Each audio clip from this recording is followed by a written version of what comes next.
Yo ho ho, Bills Mafia. Welcome to yet another edition of the Don Mafia Show. As always, your host, Dan Mitchell. Say this for new here. I'm an avid member of the Bills Mafia, and I regularly put out videos about the NFL and the Buffalo Bills in general.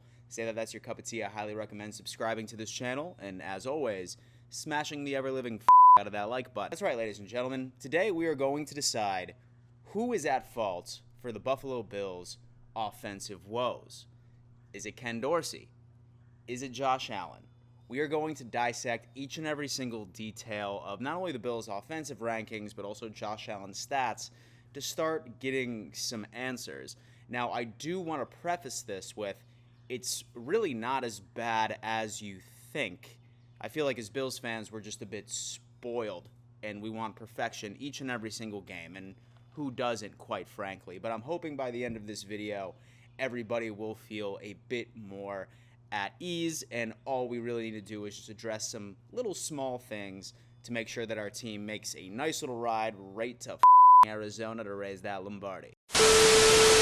So I think a lot of us still have a bad taste in our mouth from that Miami game in the wild card round. I think a lot of things come to mind, whether or not it was the Josh Allen turnovers, whether or not that it was a couple of play calls and drives, particularly when Dorsey decided to just literally call Hail Marys left and right like he was a 6-year-old playing Madden. I saw a bunch of overreactions on the internet. I saw that we needed to fire Dorsey immediately.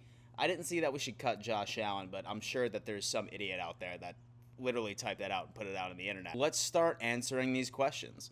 Really, ever since Brian Daboll moved on to the New York Giants as their head coach, there was always questions, even before the season started, if Dorsey were to be able to be quite as effective as Daboll. And some people are starting to be under the impression that that is not the case. However, I do want to point out one thing in particular.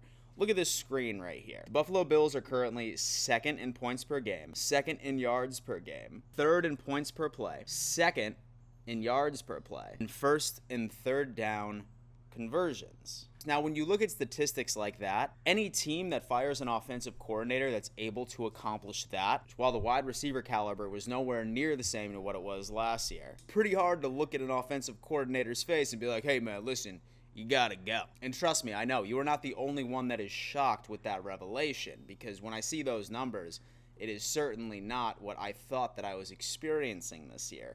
There are a couple of statistics that need to be cleaned up. For one, fourth down conversion, sitting at about 50%, which is 17th in the league. However, I'm not going to put too much weight on that one because the Buffalo Bills really don't have a lot of attempts, to be honest with you. We move the ball quite well. And then red zone efficiency, which is currently 9th. Still top 10, so nothing to be that upset about, but still not quite what we are used to. Now, yes, we do miss Brian Daboll, and so I think he's doing a great job over in New York. But to be honest with you, statistically, we are doing better as an offense right now, so I really can't look you in the eye and say that Ken Dorsey is the issue at this point. Next up, we have to analyze Josh Allen, and I know a lot of people in Bills Mafia, national media, Nick Wright especially, holy that guy's having a field day this year with Josh Allen's interceptions and his turnovers.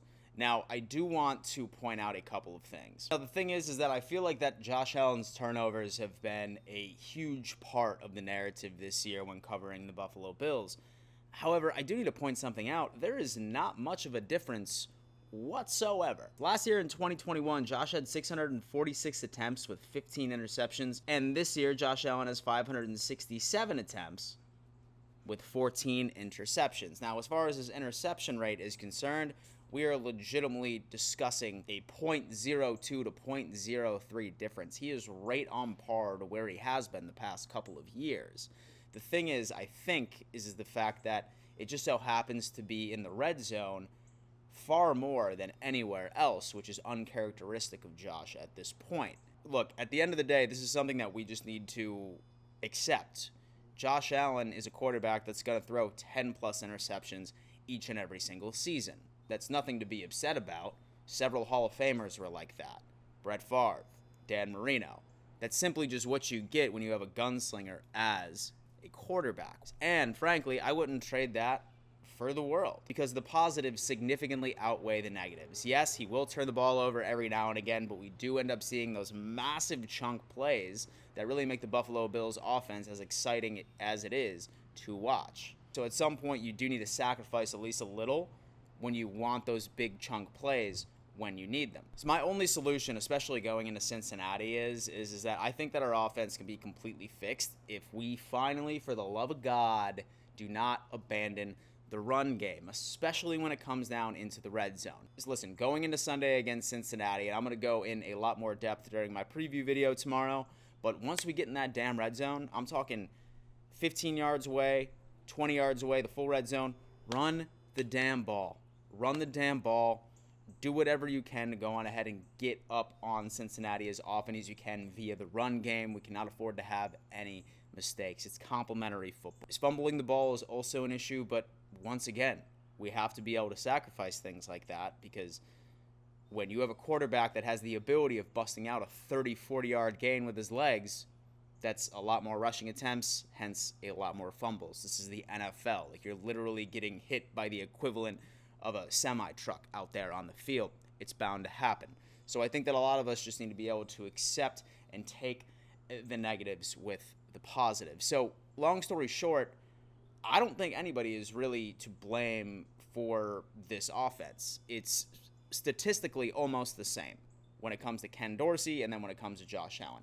Dare I say, even marginally better than last year. Now, what I think is that I love that Ken Dorsey is very aggressive when it comes down as a play caller. I don't want him to be conservative. I don't want to go back to the Dable days where we just expected, 3 handoffs up the middle for 3 yards to Zach Moss. I know that we do not miss those damn days. So the thing is that the Buffalo Bills have off days and we have good days. Let's just pray to God that our last off day of this entire season was last week against the Miami Dolphins. So Bills Mafia, do me a favor, leave a comment. What do you think is the issue with our offense? Do you agree with me? Do you disagree with me? I always love hearing your thoughts. Thank you so much for tuning in to yet another edition of the Don Mafia Show. And before I let you go, you better always remember, let's go Buffalo.